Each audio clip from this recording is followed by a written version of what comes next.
राम राम देवी और सज्जनों, आप सभी का हमारे YouTube चैनल तरुण प्रभात ब्लॉग्स पर स्वागत है।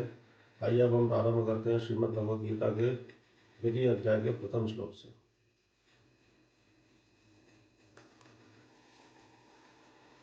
ओम अथ द्वितीयोऽध्याय। संजय उवाच। तं तथा कृपयाविष्टं श्रुपूर्णाकुलेक्षणं विषीदन्तमिदं वाक्यमुवाच मधुसूदन। संजय बोले, उस प्रकार करुणा से व्याप्त और आंसुओं से पूर्ण तथा व्याकुल नेत्रों वाले शोकयुक्त उस अर्जुन के प्रति भगवान मधुसूदन ने यह वचन कहा। श्री भगवान वाच। पुरस्त्वा कश्मलमिदं विषमे समुपस्थितम् अनार्यजुष्टं स्वकीर्त्य कर्म अर्जुन। हे श्री भगवान बोले, हे अर्जुन, तुझे इस असमय में यह मोक्ष किस हेतु से प्राप्त हुआ, यह मोह किस हेतु से प्राप्त हुआ, क्योंकि ना तो यह श्रेष्ठ पुरुषों वाला आचरित है, ना स्वर्ग को देने वाला है और न कीर्ति को करने वाला ही है। क्लैब्यम मास्म गमः पार्थ नए तत्व जू प्रपद्यते क्षुद्रम हृदय दौर्बल्यम त्यक्त्वो तिष्ठ परंतप। इसलिए हे अर्जुन, नपुंसकता को प्राप्त मत हो, तुझ में यह उचित नहीं जान पड़ती। हे परंतप, हृदय की तुच्छ दुर्बलता को त्याग कर युद्ध के लिए खड़ा होता है। अर्जुन उवाच। कथम भीष्ममहं सांख्ये द्रोणं च मधुसूदन शुभिः प्रतियोत्स्यामि भुजार्हा बलिसूदन। अर्जुन बोले, हे मधुसूदन, मैं रणभूमि में किस प्रकार बाणों से भीष्म पितामह और द्रोणाचार्य के विरुद्ध लड़ूंगा, क्योंकि हे हरिसूदन, वे दोनों ही पूजनीय हैं। गुरून् हत्वा ही महानुभावा श्रेयो भोक्तुं भैक्ष्यन्तीह लोके तत्त्वार्थ कामात्सु गुरु निहैव भुजीय भोगानुरुधिर प्रतिदग्धान।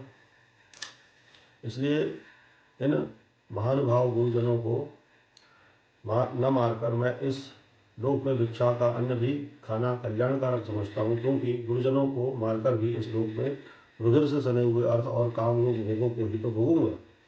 न चैत विद्मः कतरन्नो गरीयो जद्धा जयेम यदिवानो जयेयुः दानैव हत्वान् जिजीविषां स्वेवस्थिताः प्रमुखे धार्तराष्ट्राः। हम यह भी नहीं जानते कि हमारे लिए युद्ध करना और न करना, इन दोनों में से कौन सा श्रेष्ठ है, अथवा यह भी नहीं जानते कि उन्हें हम जीतेंगे या हमको वे जीतेंगे। और जिनको मारकर हम जीना भी नहीं चाहते, वे ही हमारे आत्मीय धृतराष्ट्र के पुत्र हमारे मुकाबले में खड़े हैं।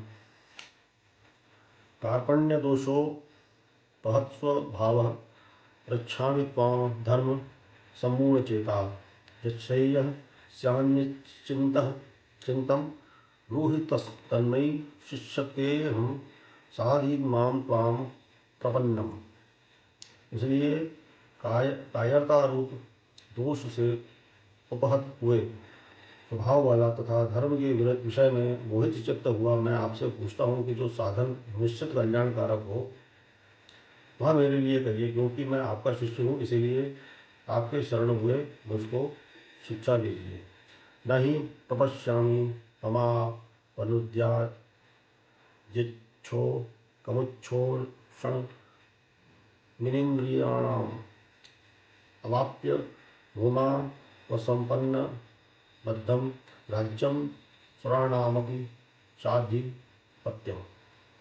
क्योंकि भूमि में निष्कंटक धन धान्य संपन्न राज्य को और देवताओं के स्वामी बने को प्राप्त होकर भी मैं उस उपाय को नहीं देखता हूँ जो मेरी इंद्रियों के सुखाने वाले शोक को दूर कर सके।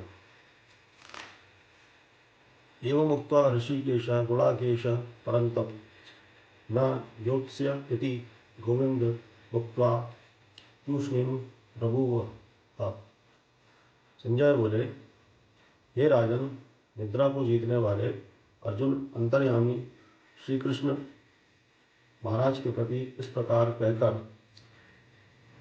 फिर श्री गोविंद भगवान से युद्ध नहीं करूंगा, यह स्पष्ट कहकर चुप हो गए। तमोवाच ऋषिकेशः प्रहसन्यभाव भारत सेनयोरुभयोर्मध्ये विषिदंत विदम वचः। हे भरतवंशी धृतराष्ट्र, अंतर्यामी श्री कृष्ण भगवान महाराज दोनों सेनाओं के बीच में शोक करते हुए उस अर्जुन को हंसते हुए से यह वचन बोले। हरि ओम तत्सत, हरि ओम तत्सत, हरि ओम तत्सत।